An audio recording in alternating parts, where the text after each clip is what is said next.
Ce mercredi s'est tenue la 23e édition annuelle du Forum pour l'emploi au complexe Saint-Exupéry de Draguignan.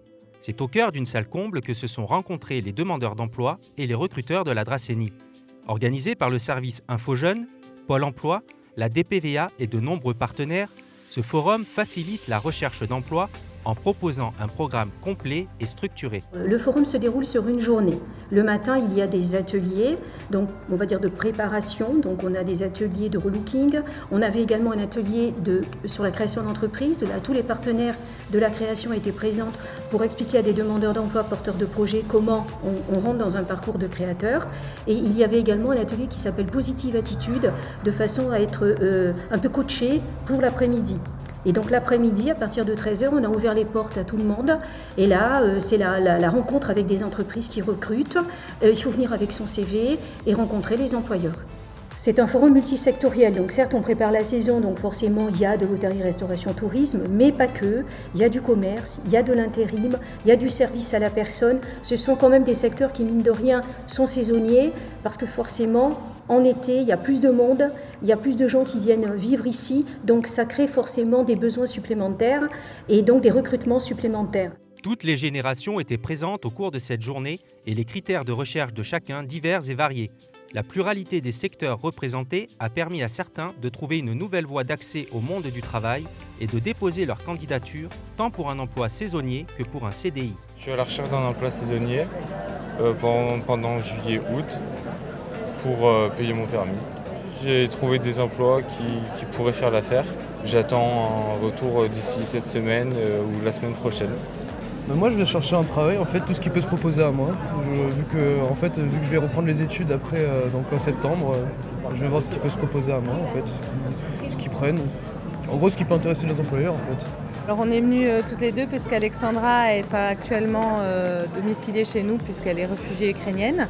Et comme la situation dure, elle aimerait pouvoir obtenir un travail pour avoir des finances déjà. Elle travaillait avant en cuisine collective. Elle a fait aussi beaucoup de pâtisserie. Elle a fait des super cake design. Donc on va essayer quand même de valoriser ça. Mais il y a quand même la barrière de la langue qui reste encore un gros problème pour les employeurs. Les jeunes ont pu trouver une aide significative prenant en compte leurs besoins. InfoJeunes a ainsi pu leur apporter un soutien déterminant, recouvrant les divers aspects fondamentaux de leur parcours. Alors l'InfoJeunes accompagne tous les jeunes dracénois et du territoire dans leur parcours, que ce soit leur parcours scolaire, leur parcours de vie. Parce qu'en fait, on est un point où, effectivement, un lieu de vie, où on peut trouver des réponses à tous les questionnements qui les interrogent. Donc ça peut être véritablement dans une recherche d'emploi, dans des études. Dans notre public, on est ouvert pour les 12-30 ans. C'est vraiment très, très, très vaste. C'est pour ça qu'effectivement, selon l'âge de la personne, on a un accompagnement bien spécifique. Que ce soit par vocation, reconversion professionnelle ou pour un CDD, chaque enseigne est susceptible d'apporter une solution adaptée aux besoins de chacun. Alors j'ai reçu effectivement quelques candidats, plus de femmes que d'hommes. Nous avons eu un homme sur environ 8 candidats. Aujourd'hui, on a vu notamment des jeunes qui sont motivés entre guillemets pour faire la saison pendant leurs études. Alors du coup, quand on reçoit ce type de public, on les aiguille plutôt sur les métiers du service, s'ils n'ont pas de BAFA par exemple pour faire de l'animation, parce que entre guillemets, il suffit d'être un peu débrouillard, d'avoir envie. C'est un beau métier qui est le transport, notamment de personnes, parce qu'on rencontre des gens fantastiques, où on a un échange formidable, et que effectivement, moi en tant que formatrice, de partager cette expérience avec de nouvelles recrues, c'est un plaisir.